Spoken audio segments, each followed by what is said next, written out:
Ainda de pé, abram suas Bíblias, por gentileza, no livro de Mateus, capítulo 22, versículo 29. Mateus 22, 29. Mateus 22, 29. Que diz assim: E Jesus respondendo disse: Errais, não conhecendo as Escrituras, nem o poder de Deus. Diga comigo: errais, não conhecendo as Escrituras, nem o poder de Deus. Podem sentar, muito obrigado. O título da nossa mensagem de hoje, para quem gosta de anotar, é Palavra e Poder, o Evangelho completo. Você pode repetir para mim? Palavra e Poder. Parece que só a pastora Cláudia que repetiu todo, né? Palavra, o Evangelho completo. O que é uma coisa completa? Uma coisa completa é uma coisa inteira. A ideia de Evangelho completo é um Evangelho que não é revelado somente em parte. O Evangelho significa boa nova. No texto original, a palavra Evangelion significa boa nova. Era quando tinha uma conquista, por exemplo, do exército, e um arauto, quer dizer mensageiro, ia à frente, chegava na cidade primeiro que os soldados, e saía gritando e montado num cavalo e anunciando para todo mundo que o exército tinha vencido a batalha, tinha derrotado os inimigos, tinha conquistado novas terras, que estava trazendo tesouros, os espólios de guerra, como eram chamados, e escravos. E aquilo era anunciado, e o povo vibrava e ia para as ruas. Era comum, por exemplo, isso em Roma. E o povo aclamava o exército vitorioso que estava prevalecendo contra os seus inimigos.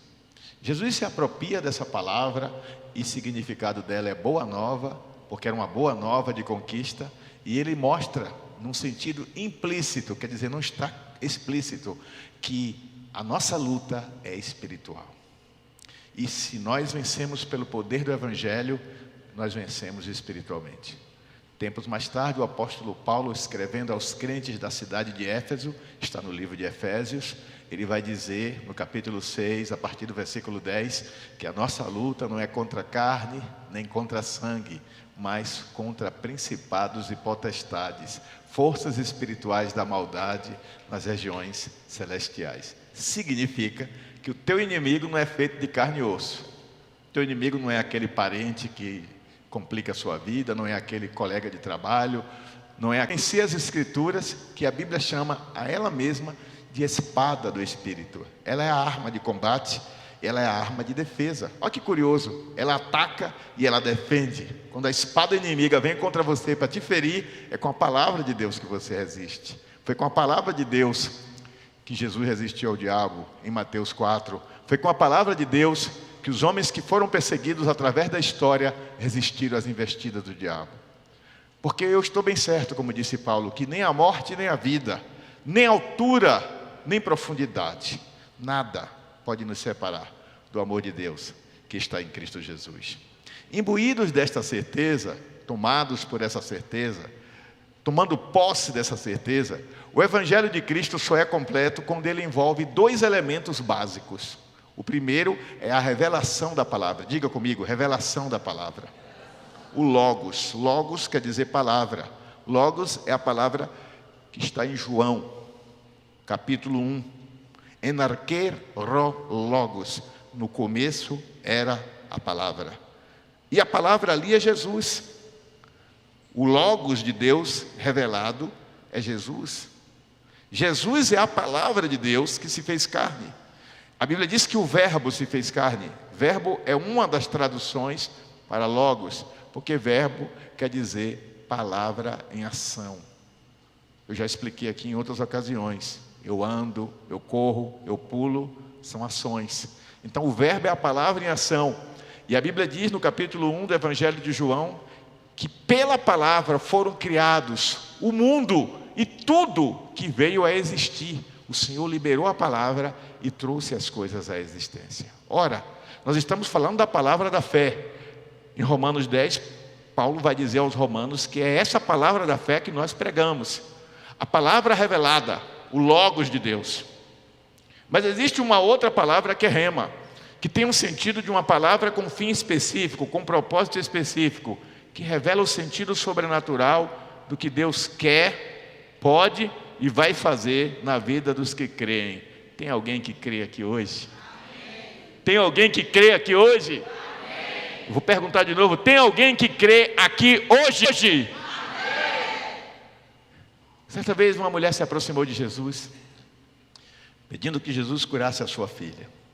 Jesus olhou para ela e Jesus disse: mulher, se creres, verás a glória de Deus. E aqui entra o segundo elemento, que é a manifestação do poder de Deus. Em Atos capítulo 1 e depois no capítulo 2, o Senhor manda que os crentes permaneçam em Jerusalém até que do alto eles sejam revestidos de poder. E a palavra é dunamis, que significa o poder explosivo do Espírito Santo em nossas vidas. Foi este poder que guiou a igreja em direção a uma manifestação sobrenatural que levou à conversão de milhares de pessoas.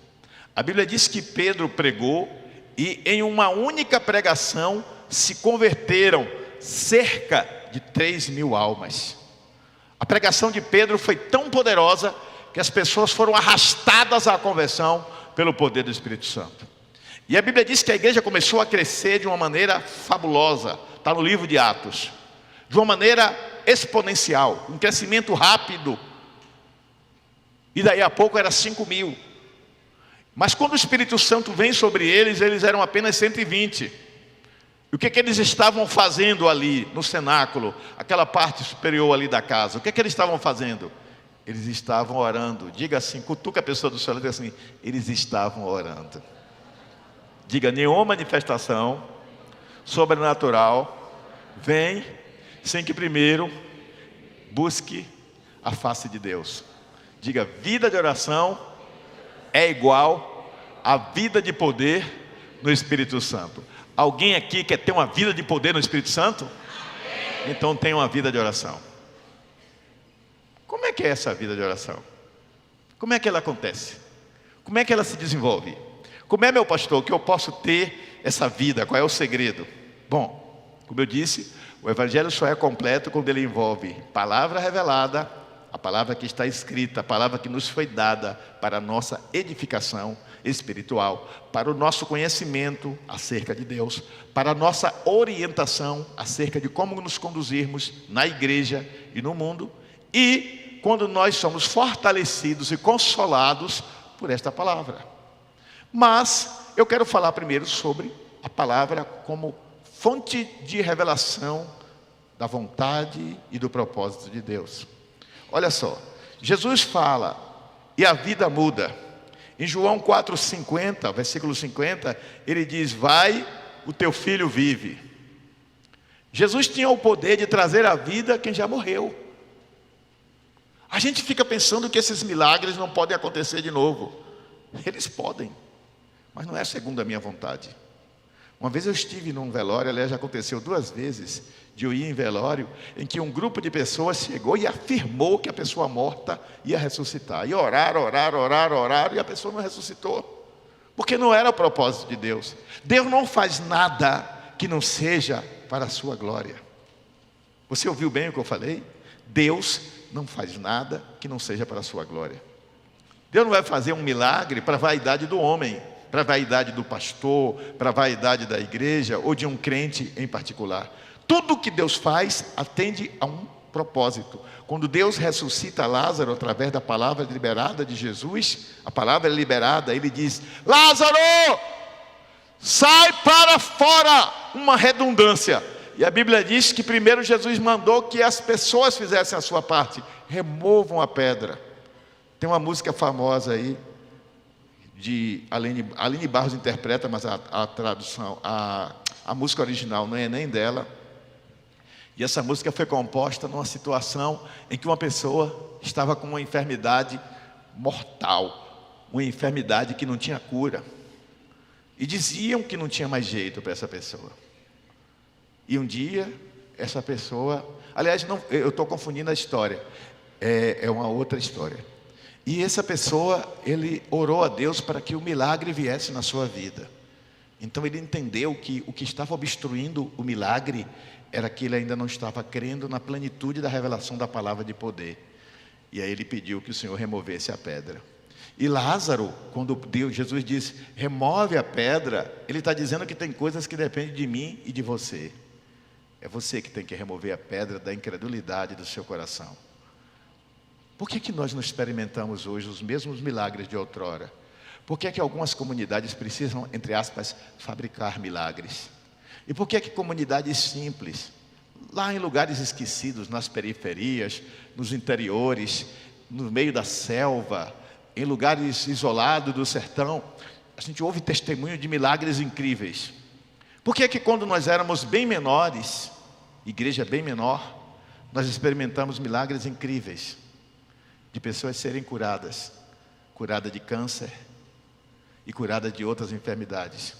Eu me lembro, por exemplo, do irmão Herbert Pionório.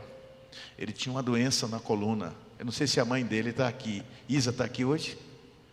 E Daniela está aqui? Não vieram hoje. Herbert tinha uma doença na coluna que ia deixar ele aleijado. E ele estava entortando. Alguém lembra dessa história? Quem lembra? Lembra, né? Vários aqui lembram.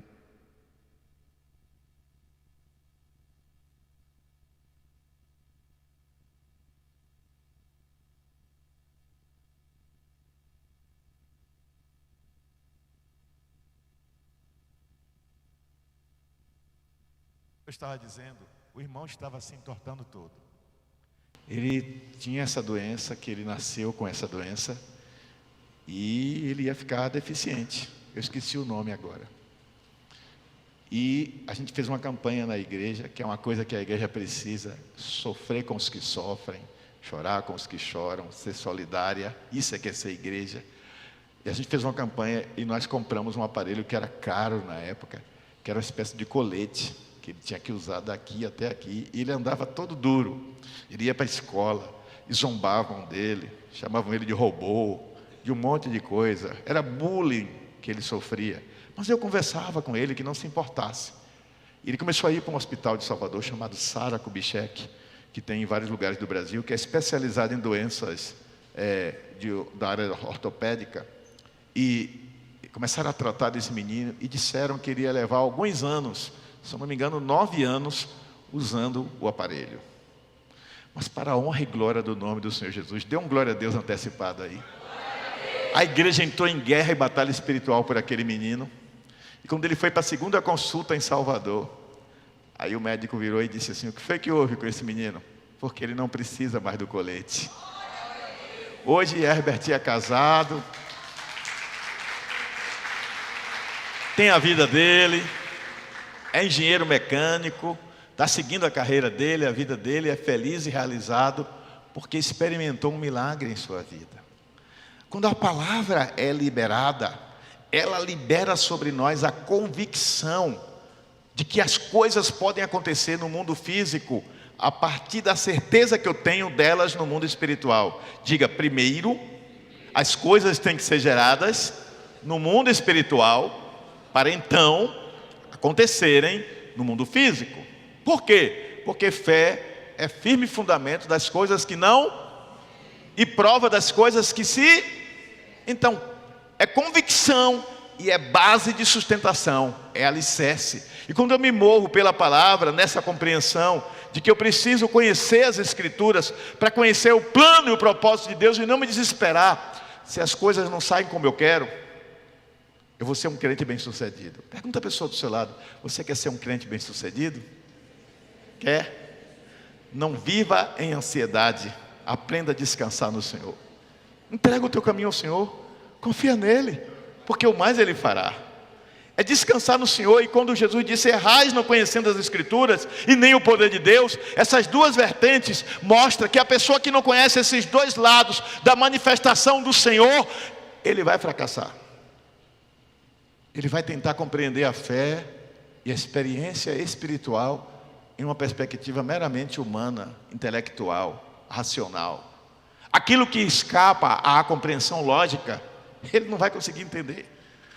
Então, inicialmente, eu digo para vocês o seguinte: vou fazer esse ano 35 anos de ministério. Aí me perguntam, qual foi a maior conquista que o Senhor teve nesses 35 anos? É que eu sou um homem melhor do que eu era ontem.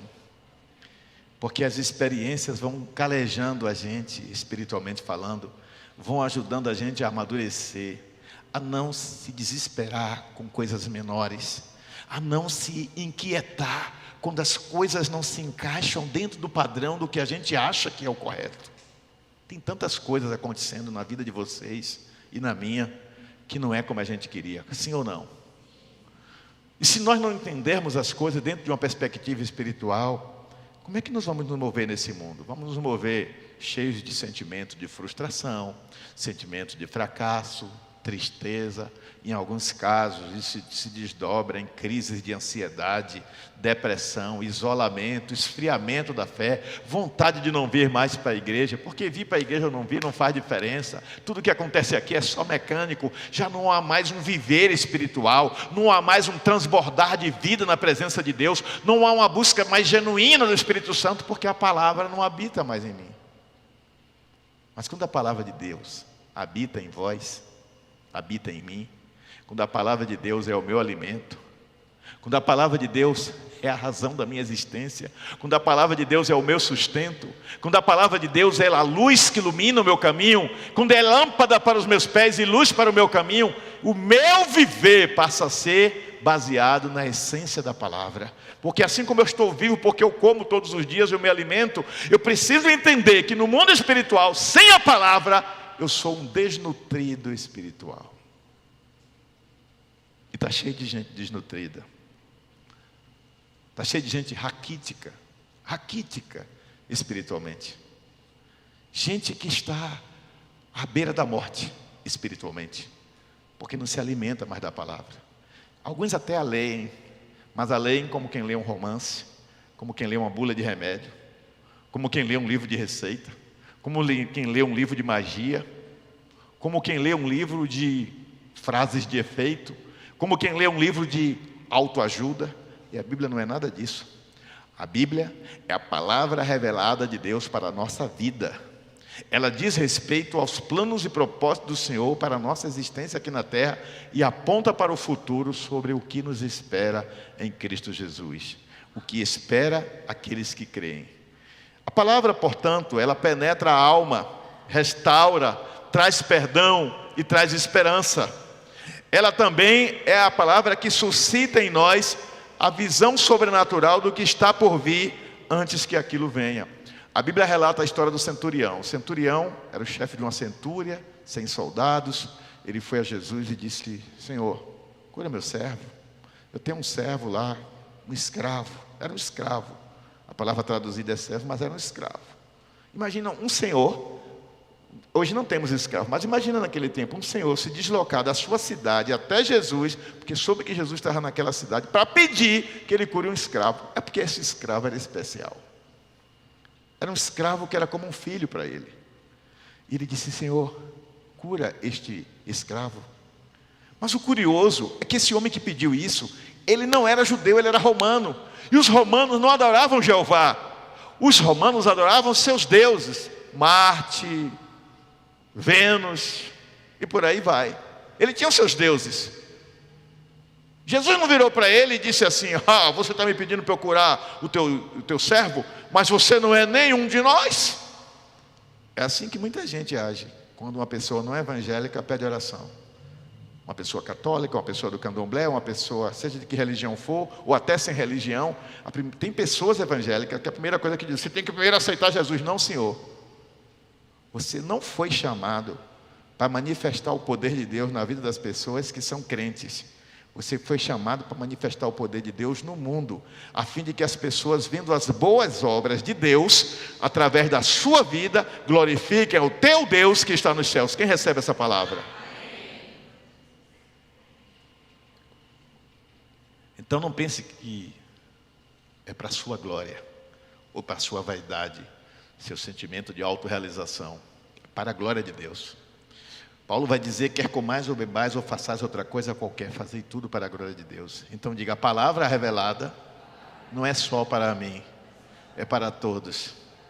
Entretanto, tem pessoas que desprezam a palavra. Você está pregando, elas estão desprezando. A Bíblia diz que essas pessoas é como se fossem porcos a quem você está tirando pérolas.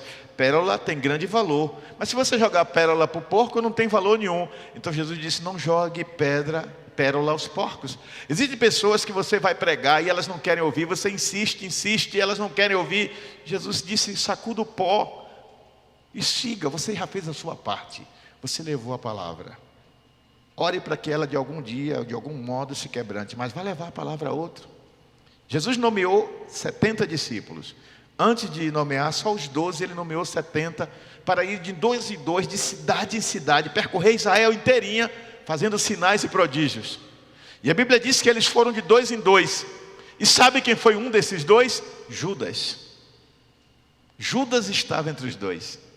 E é bem provável que desses 70, uma boa parte tenha abandonado Jesus depois.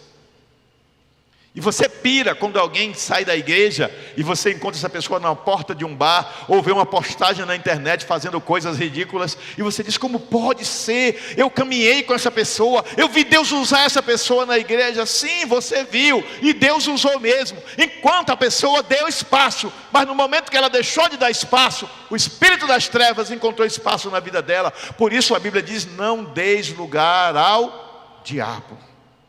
Você é humano. Enquanto humano, você está sujeito às coisas deste mundo. Então vigie. Deixe a palavra fluir em você, como um rio flui. Qual é o propósito do rio? Fluir até o mar. Quem é o seu mar? Jesus é o teu mar. Ele é o teu propósito, Ele é o teu destino. O seu fluir é em direção a Ele. Então se Ele te leva para cá, vá. Se Ele te leva para o outro lado, vá. Se encontrou uma barreira e você tem que esperar encher para transbordar, espere encher até transbordar. Mas creia que o fluir de Deus é contínuo na vida dos que creem, dos que se posicionam pela palavra e não pela emoção, não pela visão particular ou pela visão do seu guia espiritual da internet. Porque esse é um problema grave. Tem pessoas que hoje são guiadas pelo guia espiritual da internet. Eu gosto do pastor fulano de tal, que ele é muito sábio. Deus usa muito ele. Que bênção que ele é. Você não sabe a vida dele, não sabe nada dele.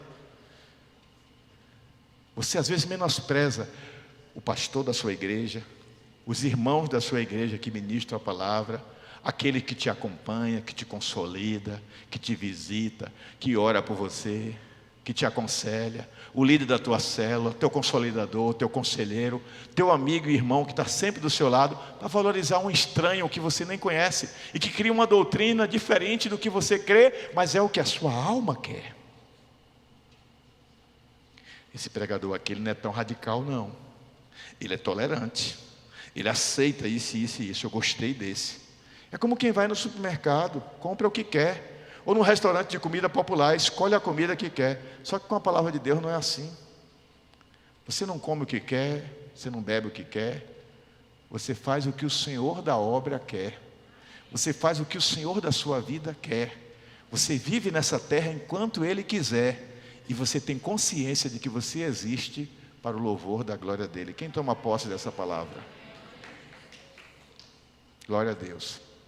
Então, diga comigo: a palavra de Deus é viva e eficaz, mas ela só age na vida de quem dá lugar.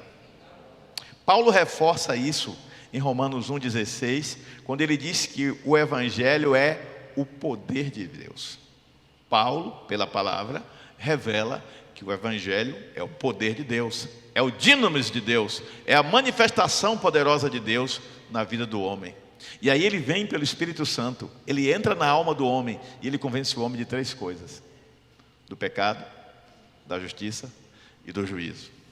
E quando o Espírito Santo convence o homem disso, o Espírito Santo o leva a experimentar aquilo que no texto original é chamado de metanoia, que a gente traduz como arrependimento. O indivíduo se quebranta e ele se curva diante do Senhor.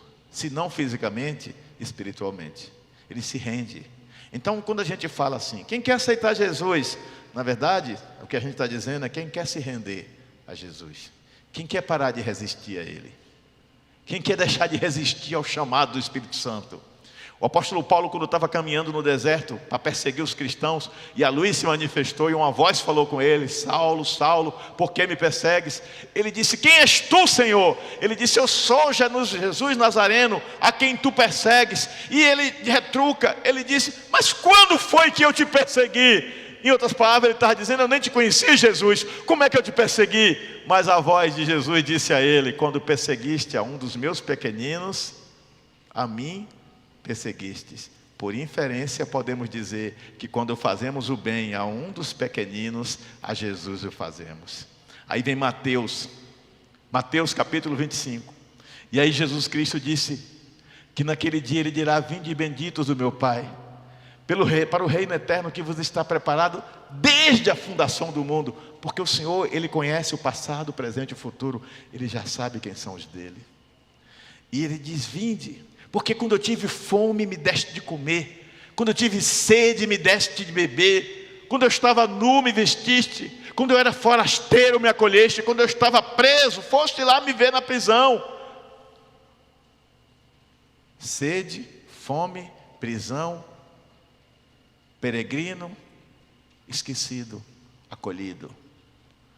E Jesus disse que eles dirão: Senhor, quando fizemos tais coisas? Quando fizeste a um dos meus pequeninos, a mim o fizeste. Eu tenho repetido uma palavra, até ficar na mente de vocês, sinodal, para lembrar que igreja sinodal é a igreja que caminha junto. Igreja que caminha junto é a igreja que se importa. Igreja que se importa é a igreja que sofre com quem sofre e se alegra com quem alegra. Quando o bebê vira para mim e diz assim: pastor, eu tenho uma notícia boa para lhe dar. O que é que foi? Eu fui promovida. Eu agora vou exercer tal função, vou ganhar mais, estou sendo reconhecida pelos meus anos de trabalho. Aí eu digo: é mesmo, Vanderlei? Legal, né? Não, eu vou dizer: que coisa boa, minha irmã, Deus te abençoe. Mas ela vira para mim e diz assim: ô pastor, tal pessoa da minha família está muito doente, eu estou sofrendo muito, eu não quero perder aquela pessoa que eu amo. Eu digo: vem cá, minha irmã, vamos orar.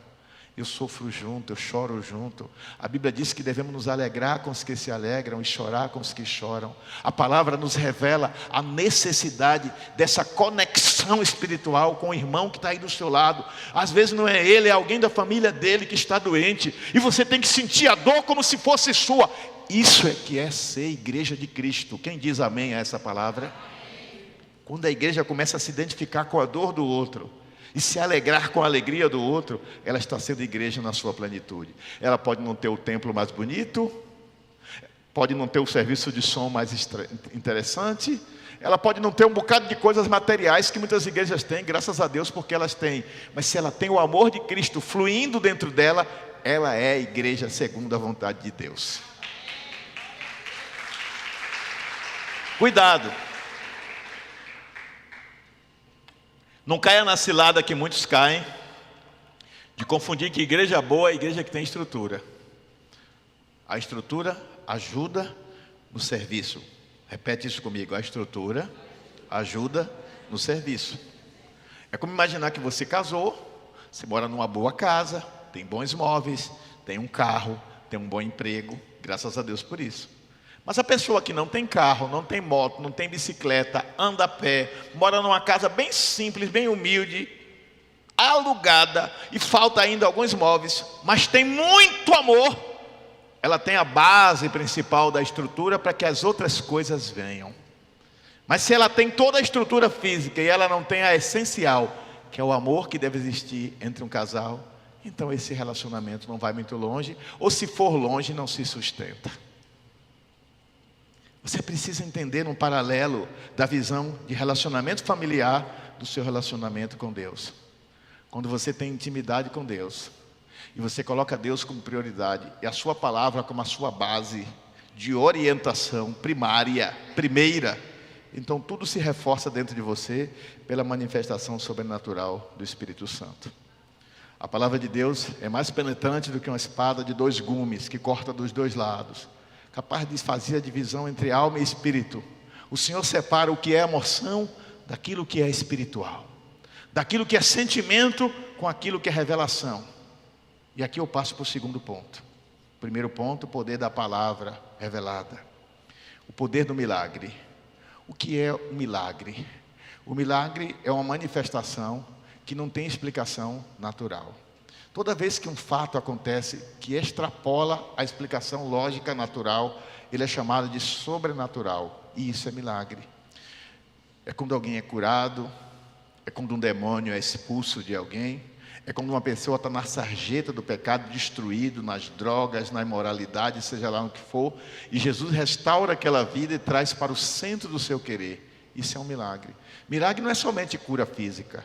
Existem curas que são feitas no profundo da alma, de pessoas amarguradas, sofridas, traumatizadas, marcadas negativamente pela vida. Pessoas sem amor próprio, pessoas sem esperança, pessoas autodestruidoras, que inconscientemente estão buscando o suicídio. Eles não estão pulando da ponte, eles não estão cortando os pulsos, mas estão em um estilo de vida que é um suicídio lento e progressivo, porque aquela pessoa inconscientemente já desistiu de existir, ela não se acha digna de continuar existindo. Mas graças a Deus em Cristo Jesus, em quem nós temos a vitória, porque Jesus se manifestou para destruir as obras do diabo. Então, quando Jesus Cristo disse no texto que eu escolhi, errais não conhecendo a Escritura, as Escrituras, ele está falando da palavra revelada, da palavra escrita. Mas ele também diz, e o poder de Deus? A manifestação sobrenatural deste Deus, que está disposto a usar você para o louvor da sua glória. Jesus estava num barco uma vez com seus discípulos, estava dormindo, e veio uma grande tempestade. O barco sacudia para um lado, sacudia para o outro, parecia que ele ia afundar. As águas do mar já estavam caindo dentro do barco, e os discípulos eram todos pescadores, ou quase todos, experientes. Eles sabiam que aquele tipo de tempestade era possível afundar o barco. E se afundasse o barco naquele lugar, naquela tempestade, não escapava ninguém. Eram homens experientes, eles sabiam o que estavam falando. Em desespero, eles correm a Jesus. Olha bem, olha que atitude que a gente não percebe na sutileza. Mestre, acorda! Acorda, mestre! Estamos afundando. Por que eles correram a Jesus? Porque de tanto andar com Jesus e de tanto ver milagres, de algum modo, eles acreditaram que Jesus podia dar um jeito naquilo. Eles não sabiam como. Eles nunca tinham visto isso. Ninguém tinha feito isso antes. Mas eles correram para Jesus. Quando você olha para Jesus com o olhar da fé, com o olhar da esperança, que Ele é a resposta, e se dirige a Ele movido por fé e por convicção de que Ele é a fonte da resposta de Deus para a sua vida, Ele ouve você. E Ele te responde do modo dele, segundo o seu propósito. Jesus acorda e diz assim: vento, cala-te, mar, acalma-te. E na mesma hora, o vento parou de soprar e o mar parou de agitar. E eles foram tomados de pavor. Eles não se sentiram dignos de estar na presença daquele a quem o mar e o vento obedeciam. Eles foram tomados de medo diante da manifestação do poder de Deus. O mundo ainda não tinha experimentado algo assim. E quando Jesus foi para o céu, Ele deixou uma ordem para você que está me ouvindo aqui, você que está ouvindo em casa, para mim. Ele disse: vocês farão obras maiores do que as minhas. Para isso é só preciso crer. Eu vou te dar um desafio. Exercite a sua fé. Escolha alguém enfermo essa semana para orar. Pega o óleo, unja e ore crendo. Comece a exercitar a fé no sobrenatural. Você não precisa ser pastor, nem obreiro da igreja. Você só precisa ser crente em Jesus Cristo e crer no poder dele. Mas e se ele não me ouvir? E se eu orar por uma cura e ele não curar? E se eu orar por isso ou por aquilo e não acontecer? A responsabilidade de fazer acontecer é dele. A sua responsabilidade é orar. Às vezes ele não responde porque ele tem outros planos e outros propósitos. Mas você, porque ele tem outros planos e propósitos, não pode usar isso como desculpa para não orar e não crer. Eu imagino que José, quando estava no buraco, jogado pelos seus próprios irmãos, pensando que poderia ser morto por eles, porque estavam tomados de inveja, e quando ele é vendido como escravo para os ismaelitas e é levado para o Egito, eu imagino que ele orou o caminho todo pedindo a Deus uma libertação. Deus, tem misericórdia de mim, me liberta. Deus, eu não quero ir para o Egito. Deus, eu não quero ser escravo. Deus, eu não quero que meus irmãos me matem. E quando ele chega no Egito, Deus dá um jeito de eu escapar, de eu ir embora daqui. Ele deve ter orado muitas vezes. E parecia, olha para mim, por gentileza, parecia que Deus não estava ouvindo ele. 13 anos entre a casa de Potifar e a prisão, José sofreu. Mas a Bíblia registra que José nunca, diga comigo, nunca blasfemou contra o Senhor. Tem crente que ora por algo que ele quer muito, e esse algo não acontece. E depois de um tempo que ele acha que já é grande, ele blasfema. Ele zomba, ele questiona Deus. No Salmo 73, você depois vai ler em casa com calma, você vai ver o diálogo de Asaf, onde ele fala da inquietação que estava em sua alma com a prosperidade daquele que não serve ao Senhor. E ele começa a dizer que os que não servem ao Senhor prosperam, os que não servem ao Senhor têm boa saúde, os que não servem ao Senhor estavam gordos, robustos, suas famílias estavam em paz, as pessoas os aplaudiam, os admiravam e os seguia. E ele que servia ao Senhor não estava vivendo nada disso. No Salmo 37 vai estar tratando do mesmo assunto. Quando Davi diz no versículo 25, eu fui moço e agora eu sou velho, mas eu jamais vi um justo desamparado, nem a sua descendência mendigar o pão. Você precisa aprender uma coisa. Ser crente da palavra não basta. Precisa ser crente que pratica a palavra. Só ouvir a palavra e guardar a palavra no coração não é suficiente. É preciso viver a palavra como uma realidade em nossos dias. Quem diz amém? Jesus encontrou um cego. Ele disse: o que é que você quer? Ele disse: eu quero enxergar. Jesus cuspiu no chão, misturou com a terra, fez um lodo, espalhou nos olhos dele, disse: vai ao tanque de Siloé, lava-te e volta. Ele foi crendo na palavra, mas crendo também que seria curado, portanto crendo no poder. E ele foi e se lavou nas águas de Siloé. Ele tirou o lodo que Jesus fez com a sua saliva e a terra. E quando ele terminou, que ele tirou, ele estava enxergando. Ele foi curado pela palavra, mas ele também experimentou o poder porque ele creu. Quando Jesus cuspiu no chão e foi botar o lodo nele, ele podia dizer: peraí, Senhor, que coisa nojenta é essa? Existem coisas que Deus quer fazer na sua e na minha vida que fogem à nossa compreensão. E quando nos movemos no sobrenatural de Deus, nós apenas obedecemos, não temos que sair dando explicação, apenas obedecemos. Não temos que seguir um padrão, não temos que ficar dentro da caixinha de fósforo preso a ela. Começa a se mover fora da caixa, fora do padrão, mas na direção da palavra. Olha o fundamento que eu estabeleci: a palavra me dá a base, portanto nada que Deus me mande fazer, presta atenção nisso que é importante, por favor, nada que Deus me mande fazer, nada que Deus me peça, vai ser contrário ao que está na sua palavra revelada. Fui claro a esse respeito? Todo mundo entendeu? Deus não vai contrariar a sua própria palavra, mas Deus quer que essa palavra seja vivida através da manifestação do seu poder por meio de nós. Porque quando você vive a plenitude da palavra, acontece uma coisa extraordinária. Você ativa a fé de outros. Porque o exemplo arrasta. A Bíblia diz que o apóstolo Pedro, passava. E as pessoas sentavam-se à beira do caminho, indo para o templo, na porta chamada Formosa. E quando Pedro passava, eles esperavam que a sombra de Pedro passasse sobre eles. E quando a sombra de Pedro passava, o poder se manifestava. Por causa da sombra? Não. Por causa de Pedro? Não. Porque eles criam no Jesus que Pedro pregava. Jesus está querendo manifestar na sua família o seu poder. E tudo começa primeiro com a vivência da palavra. Diga, vivência da palavra.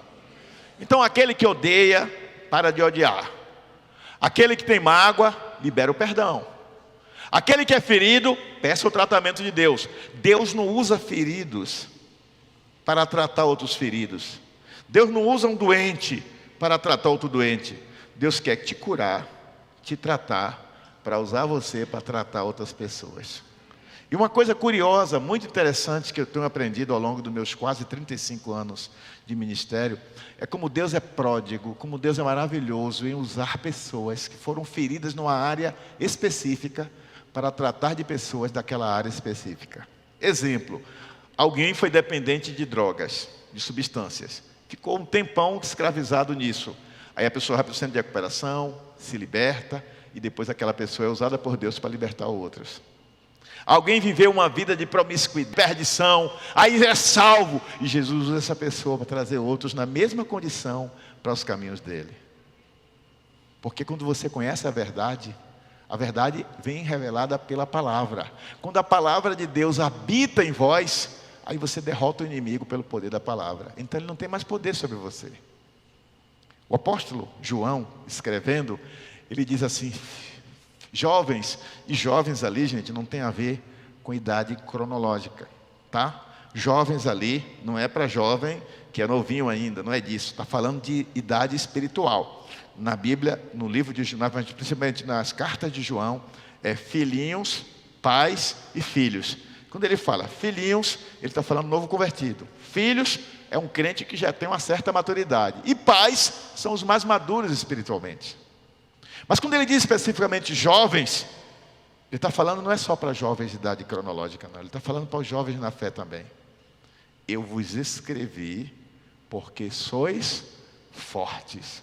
A palavra de Deus habita em vós e já venceste o maligno. Ele não disse vocês vão vencer, ele disse já venceste o maligno. Mas olha o que ele diz antes: eu vos escrevi porque sois fortes. E por que é forte? A palavra de Deus habita em vós. Aí no capítulo 5 ele vai dizer: eis a vitória que vence o mundo, a nossa fé. Então ele está dizendo que somos fortes, porque a palavra de Deus habita em nós. E depois ele diz que nós vencemos o mundo pela fé. Aí vai em Romanos 10, Paulo diz que é a pregação da palavra da fé. Olha a palavra de novo, vivida com fé. Aí vai o capítulo 5 de Romanos e Paulo vai dizer que o justo viverá pela fé na palavra revelada, que se transforma em realidade como manifestação do poder de Deus. Em João 15, Jesus diz assim: se vós permanecerdes em mim, permanecer é porque já está. Se vós permanecerdes em mim, e as minhas palavras, olha a palavra de novo, permanecerem em vós, pedireis o que quiserdes. Porque as minhas palavras ali, ele está dizendo os meus ensinamentos, os meus princípios, os meus valores, a minha palavra da fé. Se ela habitar em vós, pedireis o que quiserdes, e vos será feito. Porque um crente, ele não pede nada por vaidade. Ele não pede nada para se amostrar, para se exibir, para dizer que ele é o tal. Um crente verdadeiro que vive em intimidade, que vive mergulhando na presença de Deus, em oração, em busca sincera do Espírito Santo, em devoção, em entrega, em rendição, pedindo a Deus que o use para o louvor da sua glória, a glória dele, não a sua. Ele não vai pedir besteira. A palavra do Senhor diz: pedis e não recebeis, porque pedis mal, para gastardes em vossos deleites. Mas um crente de verdade, ele só pede o que está alinhado com a palavra. E quando ele tem dúvida se aquilo é vontade de Deus ou não, ele faz igual a Jesus no Getsemane, ou Getsemane. Ele diz: Pai, se for possível, afasta de mim esse cálice. Contudo, não se cumpra a minha, e sim a tua vontade. O crente verdadeiro, ele não se move pela sua vontade. Paulo, escrevendo aos Romanos, ele vai dizer: rogo-vos, irmãos, que vos apresenteis a Deus como sacrifício vivo, sacrifício em vida, não é morto não, porque a ideia de sacrifício era um animal que era morto. Ele está dizendo que em vida se apresente como sacrifício, como propriedade de Deus. E aí quando você fizer isso, quando você se entregar ao Senhor Jesus, aí você vai experimentar 3 coisas: a boa, a agradável e a perfeita vontade de Deus. Não é a sua vontade, é a de Deus. E quando você se move por esse Espírito, que é a revelação de Deus, o poder se manifesta. A fé ativa permite que o sobrenatural se manifeste. Em Mateus 8:13, Jesus disse: como creste, assim te suceda. Aquele homem que eu falei há pouco, que foi pedir pelo seu escravo, ele disse: Jesus, eu não sou digno que entres na minha casa, porque eu sou romano e lá tem ídolos. Mas se o Senhor ordenar, o meu servo será curado. Olha que fé na palavra que Jesus ia liberar, e que fé no poder. Jesus disse: grande é a tua fé. Vai, o teu servo está. Jesus não disse vai estar. Jesus disse está, no presente, curado. E ele foi crendo. Diga comigo, ele foi. Diga, tome posse do que está na palavra, crendo, não duvidando. E quando ele chegou em casa, o servo estava fazendo comida, servindo todo mundo. Ele disse: você já está bom? Ele disse: estou. Mas você está à beira da morte? Ele disse: por volta de tal hora, eu fiquei bom de repente. E quando ele calculou o tempo, foi exatamente na hora que Jesus liberou. E a mulher cananeia, que tinha a filha que o demônio pegava, jogava no fogo, tentava matar, tentava fazer o mal contra ela. Ela pediu a Jesus que curasse. Jesus olhou para ela, e quem não conhece as Escrituras acha que Jesus desprezou, quando Jesus disse assim: não é certo tirar o pão dos filhos e dar aos cães. Jesus está querendo dar uma lição aos judeus, porque o judeu tratava quem não era judeu como cães, e ele está dizendo: é cão, né? Eu vou ensinar algo a vocês. A mulher humildemente diz: sim, Senhor, mas os cães comem até as sobras que caem da mesa do seu Senhor. Ou seja, ela humildemente disse: me dê as sobras, me dê os restos, mas me dê alguma coisa, porque vindo de ti tudo é precioso. Jesus olha para ela e diz assim: mulher, grande é a tua fé, porque nem em Israel eu achei alguém com tanta fé. Você vai se deparar com pessoas que não são evangélicas, que não aceitaram Jesus ainda, como se diz, que não se renderam, não se converteram, mas que vão pedir oração a você, por uma enfermidade, por um problema de relacionamento, por um emprego, porque está passando fome, porque está sentindo uma presença estranha dentro de casa, por N razões. E você vai entrar na casa dessa pessoa. Você não é pastor, não é pastora, não é diácono, não é presbítero. Você é servo do Deus Altíssimo, e o Espírito Santo habita em você. Isso basta. Você vai entrar na casa dessa pessoa, vai ler a palavra e vai dizer: Senhor, em mim mesmo não habita bem algum de mim mesmo. Todo bem que habita em mim vem de ti. Todo poder que habita em mim vem de ti. Tudo que eu sou pertence a ti. Pela tua misericórdia, pelo teu amor e tua bondade, eu te peço, manifesta a tua glória, faz algo acontecer aqui hoje, me direciona nesta oração. E a Bíblia diz: quando você não tiver palavras, que o Senhor te dará as palavras. E de repente você começa a ser movido pelo Espírito e vai levando palavras, e você nem sabe, porque você já ouviu tanta pregação que está guardada aí na sua memória, e o Espírito Santo vai trazendo à lembrança coisas que você achou que tinha esquecido. E quando você olha, está a vida quebrantada, tocada e transformada pelo poder de Deus. A coisa pior que pode existir é você fazer reforço do vitimismo do pecado.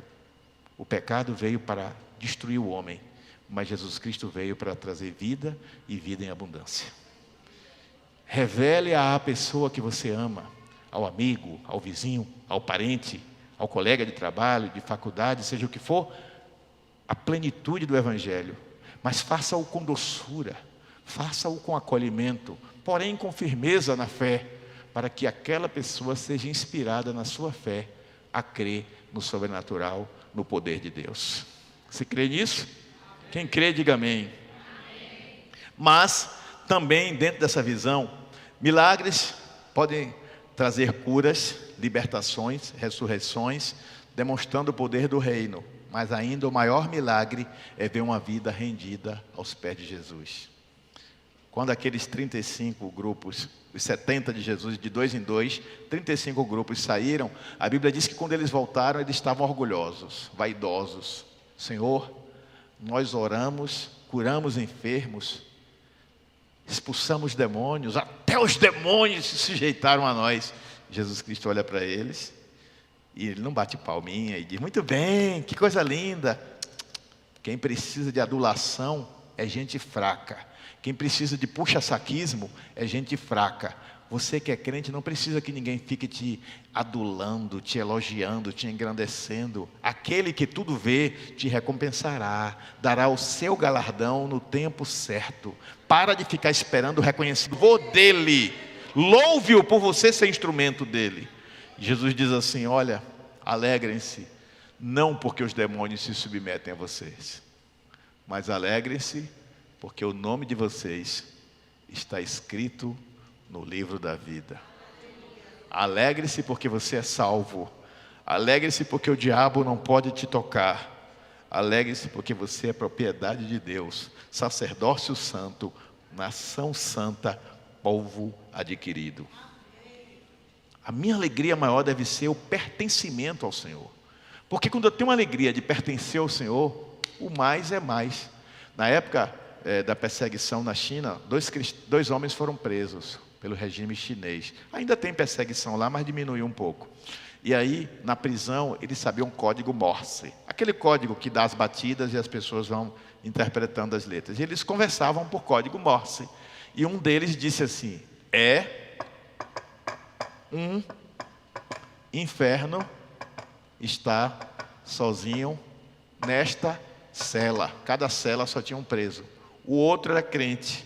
O crente respondeu, é um céu estar com Jesus nesta cela.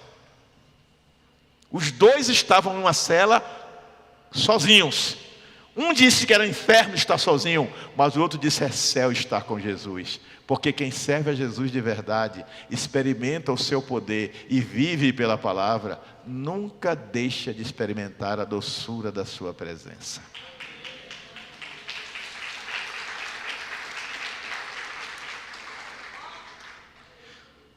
Às vezes eu assisto algumas mensagens de alguns pregadores famosos na internet. Muitos pregam a palavra de Deus com pureza, com verdade, mas muitos querem lacrar, são os instagramáveis, querem fazer frases de efeito para bombar no Instagram, para enganar o besta estragando, destruindo a verdade do Evangelho com sutilezas, para tentarem ser aceitos por uma maioria, aceitos por comunidades que não querem viver a plenitude do Evangelho. Aí aparecem pessoas cheias de arrazoados, interpretações, achando que são os sabichões e que estão interpretando tudo correto. A Bíblia não é para ser interpretada dentro de uma visão apenas racional, humana.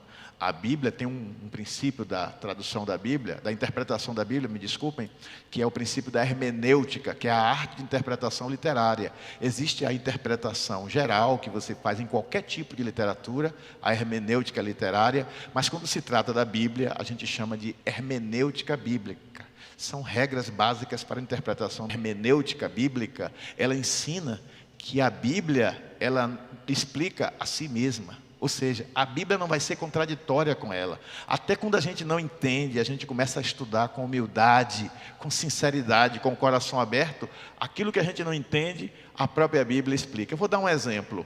A Bíblia diz que Deus não se agradou da oferta de Caim, mas que se agradou da oferta de Abel. Mas o texto do livro de Gênesis não explica porquê. E a gente fica com a dúvida. Aí quando a gente vai para o livro de Hebreus, aí está escrito lá: e Deus não se agradou da oferta de Caim, porque as suas obras eram más. Então não adiantava ele trazer boas ofertas praticando maldade. Aí a Bíblia explicou a própria Bíblia. E isso na Bíblia é muito comum, com o desejo de aprender. Aliás, as aulas das quartas-feiras da Escola Bíblica de Ensino, a gente tem ensinado essas e outras coisas. Venha participar, é gratuito e tem sido uma bênção toda quarta-feira às 7h30. Mas voltando a esse foco, quando você vive a plenitude da palavra e é aberto a experimentar a manifestação dessa palavra como realidade, como manifestação do poder de Deus, aí, meu irmão, ninguém te segura. Porque você se torna um instrumento de Deus para que o milagre aconteça. Mas agora vem o ponto mais importante de todos. O terceiro ponto, ele amarra os dois primeiros. Ele diz que qual é o impacto disso na vida da igreja e no avivamento da mesma. Avivamento é trazer vida ao que está morrendo. Sabe quando o fogo está se apagando? Você bota mais lenha e você abana, né? Para o fogo, a chama aumentar. Sabe quando a gente acampa, ou época de festa junina, que o pessoal faz aquelas fogueiras, quando a fogueira já está querendo morrer, se põe mais lenha e abana. Aí o fogo acende. O avivamento é mais ou menos isso. De tempos em tempos, a igreja de Cristo precisa de uma sacudida espiritual para se avivar, para experimentar a vida de Cristo de novo nela. Porque a igreja vai se acomodando. As gerações que vão chegando, elas não enfrentaram as lutas que as outras gerações enfrentaram. Elas não viram como foi difícil construir esse templo. Elas não viram esse templo por cerca de 3 anos sem telhado, sem piso. As pessoas ajoelhando aqui para orar. Quem viveu essa época? Era extraordinário. Mas é porque aquilo foi extraordinário que a gente vai viver só naquilo, preso o tempo todo. Deus quer que nós estejamos sempre em processo de progredir. A progressão é contínua. O texto bíblico de Oséias diz: conheçamos, mas prossigamos em conhecer ao Senhor. É um ciclo. A cada dia você vai conhecendo um pouco mais de Deus na sua vida. E quando a gente fala, qual é a aplicação que isso tem? É que o evangelho completo, ele gera vida transformada. Como é essa vida transformada? A vida transformada primeiro começa no indivíduo. Ele passa a se importar mais com o tempo que ele passa com Deus. Ele passa mais a se importar com a qualidade desse tempo que ele passa com Deus. Lembra quando Jesus disse que você deve ir no seu quarto, orar em secreto, e o teu pai que te ouve em secreto te ouvirá? Ele está falando de intimidade. Ele está falando de relacionamento. Ele está falando que o Pai Celestial quer que você reserve tempo para Ele. E você tem feito isso? Eu não estou te criticando. Eu estou te perguntando. Só você sabe. Você tem separado tempo para estar na presença do Pai? Eu lembro que uma vez eu estive com a nossa falecida irmã, que está na glória, Ludmila Ferber. E ela contou como algumas das músicas delas foram feitas. Ela era acordada e se abre para ser canal e instrumento para a manifestação do poder de Deus agir sobrenatural em nós. Dizem que o famoso pregador agir sobrenatural em nós. Dizem que o famoso pregador Dwight Lowes Moody, o homem que abalou os Estados Unidos com a sua pregação, dizem que ele ganhou 1 milhão, outros dizem que ele ganhou 3 milhões, eu não sei. Eu sei que ele ganhou muita gente para Jesus no gogó. Pregava de norte a sul, de leste a oeste nos Estados Unidos, século XIX. Dizem que ele, um dia chegou numa reunião de oração, numa igreja metodista, e estavam 4 mulheres, senhorinhas já de idade, mulheres de oração, que eram conhecidas por serem mulheres de vivência de oração, de muita oração. O ministério delas era oração. E quando ele se aproximou, elas disseram: irmão Moody, vem aqui, o Senhor nos mandou orar por ti, para que você receba um revestimento especial. Ele disse: que revestimento? Deus já lhe chamou, Deus já lhe capacitou, mas Ele quer derramar uma unção especial sobre você. E elas impuseram a mão e oraram por ele. E ele teria sido então tomado de uma manifestação do poder de Deus sobrenatural. Por quê? Porque ele creu. Em outra biografia sobre ele, ele declara que ele gastava 4 horas orando por dia. 4 horas lendo a Bíblia. E quando esse homem abria a boca para pregar, as multidões vinham e eram convencidas pelo poder do Espírito Santo. Finney, que era um advogado frio, indiferente às coisas de Deus, começou a orar e buscar o Senhor. E um dia, andando na rua, foi tomado de um poder e foi levado para um bosque. Não falou em línguas, mas foi tomado de uma manifestação que ele começou a adorar a Deus. Ele disse: Senhor, para, senão eu morro, eu não aguento. E Deus começou a usar a vida desse homem tão poderosamente que ele era chamado para pregar nos lugares, e só com a presença dele a glória de Deus já se manifestava. Ele foi pregar uma vez numa fábrica onde havia muitas mulheres, e mulheres de vida promíscua, muitas até se prostituíam quando saíam dali.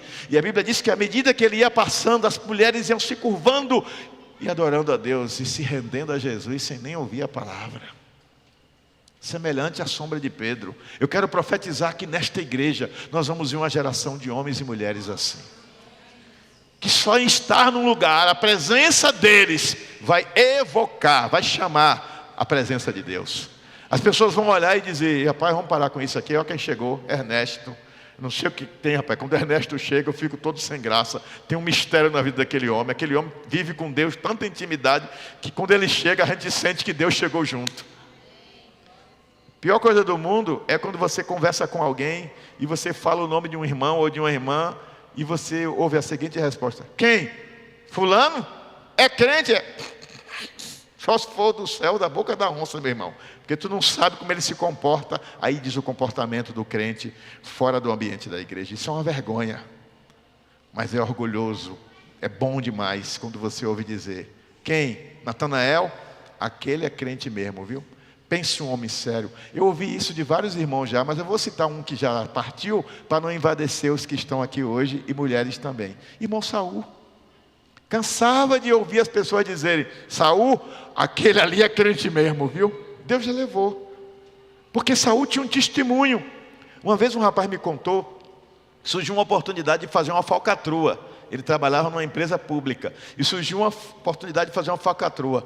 Ele se levantou e disse: olha, vocês não façam não, viu? Porque se fizer, eu denuncio. E eu não vou participar dessas coisas não. Pode até me botar no olho da rua, mas eu não participo de coisa errada. Irmão Saul era esse homem, rapaz, exemplar. Esse homem corajoso, esse homem íntegro em tudo que fazia. Dava uma alegria ouvir as pessoas falando. Eu lembro que um colega dele, que não era evangélico, um dia encontrou comigo. Aí um outro que me conhecia, até o pai do pastor Fabiano, ele é crente da igreja, não sei se ele está com o Fabiano ou está na congregacional ainda. Ele me apresentou esse rapaz, disse: olha aqui, pastor de Saul. Aí ele disse: Saul, sua ovelha? Aquele é crente, viu pastor? Se tem um fiel na tua igreja que é crente, é Saul. E eu vou lhe dizer, se um dia eu for crente, eu quero ser igual a Saul. Tem coisa melhor do que isso? Você poder ter uma vida na palavra e manifestar o poder de Deus através da sua vida de uma forma tão evidente que as pessoas desejam imitar Jesus olhando para você. Paulo disse: sede meus imitadores como eu sou de Cristo. Errais não conhecendo as escrituras, disse Jesus, e o poder de Deus. Deus quer que você possa banir o pecado da sua vida, mandar ele sair, cair fora e dizer: eu estou aqui, Senhor, despe-me, retira de mim toda a vestimenta do mundo e reveste-me da tua graça e do teu poder. O mundo está esperando por isso. Tem alguém aqui essa noite que quer ser assim? Mas quando palavra e poder coexistem, existem simultaneamente, revelação da palavra e manifestação do poder, a igreja se fortalece espiritualmente. Porque Deus começa a levantar os dons, e junto com os dons, que são capacitações especiais que o Espírito Santo dá, Ele vai dando os ministérios, que são as funções, os serviços que você vai fazer. Aí um diz assim: pastor, Deus me chamou para evangelizar nas praças. Eu agora tenho um ministério. Qual é? Dia de domingo eu vou para a Feira Livre. Eu, minha mulher e mais 4 irmãos, nós vamos distribuir folheto e evangelizar as pessoas. Ah, rapaz, folheto está antiquado. Deus chamou você para isso? Chamou. Então vai e faça. Se você ganhar uma alma somente, já valeu a pena. Aí o outro chega para mim e diz assim: olha, Deus me botou no coração eu evangelizar nos hospitais. É o teu chamado? É, então vá. Eu unjo, oro, Deus te abençoe. As pessoas estão acostumadas a verem as igrejas, olha para mim, por gentileza, estou terminando, a verem as igrejas funcionando em cima de estruturas já prontinhas. E que você faz unidonité, salamé, mingue. O ministério escolhido é você. Esse aqui é bom, que eu tenho visibilidade.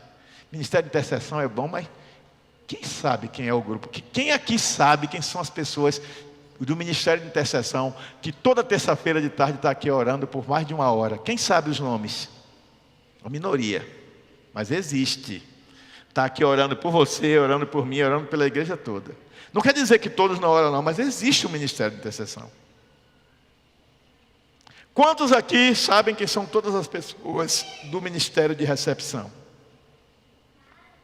E no Ministério Infantil, enquanto eu estou aqui ministrando, tem um grupo cuidando das crianças, dos juniores, aí atrás nas salas.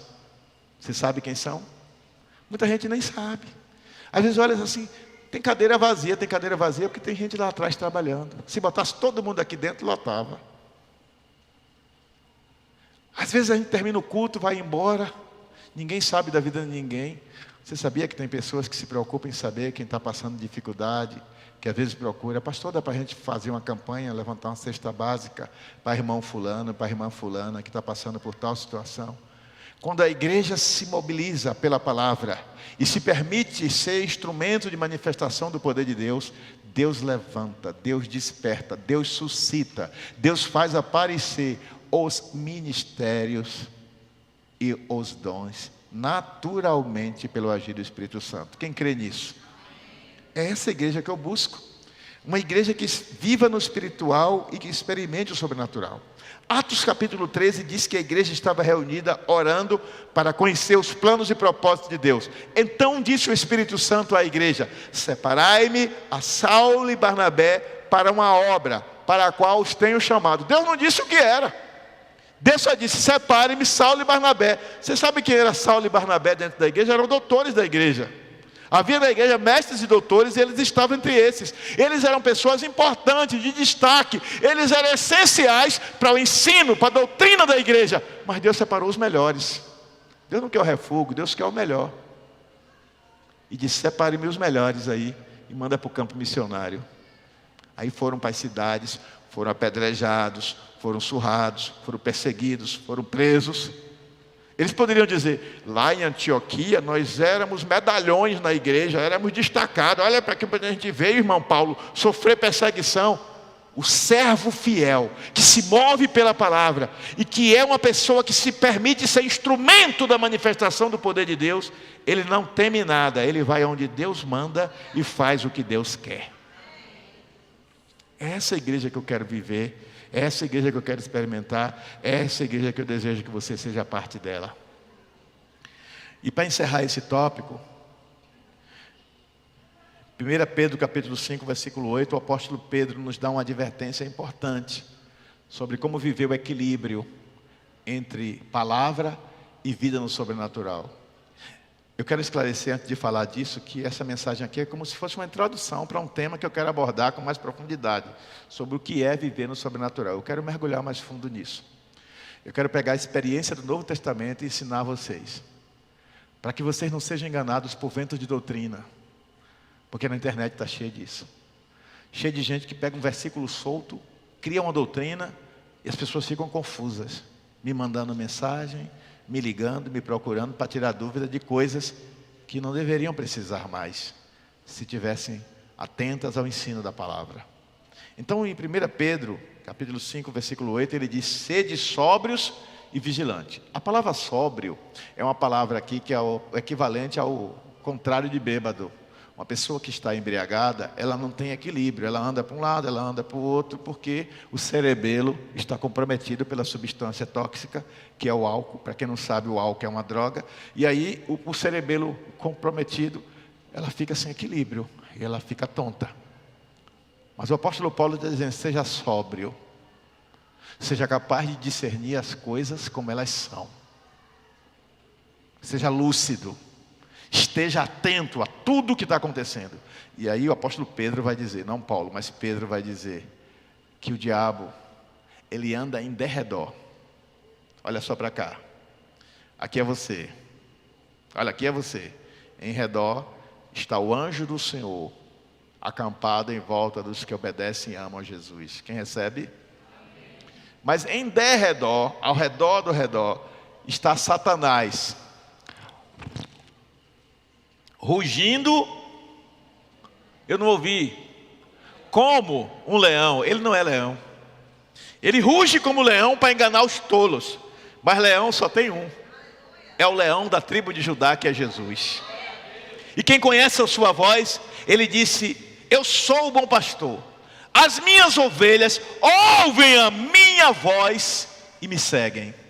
Quem anda em intimidade com Jesus pela palavra e é aberto à manifestação sobrenatural do seu poder, não confunde a sua voz com a voz de quem ruge para tentar imitá-lo. A voz do engano está por aí, mas quando você tem intimidade com o Espírito Santo, Jesus revela a você o seu plano, o seu propósito. E aí ocorre o que o apóstolo Paulo diz, que Deus é quem opera o querer e o efetuar. Concluindo essa palavra de hoje, o Evangelho, portanto, para ser completo, tem que incluir essas duas bases, como se fossem duas pernas. Você tem uma perna, que é a palavra revelada, com as orientações de Deus para a sua vida. E você tem a outra perna, que é a palavra vivida e aplicada, com a manifestação do poder de Deus. A fé que gera milagres é resultado de conhecimento e vivência da palavra. Diga, conhecimento e vivência da palavra. Ela resulta em uma igreja forte, avivada genuinamente, comprometida com o Senhor e com a sua palavra, apta para ser instrumento na transformação de vidas. Você quer ser parte dessa igreja? Você quer ser usado por Deus assim? Fique de pé, eu quero orar por você.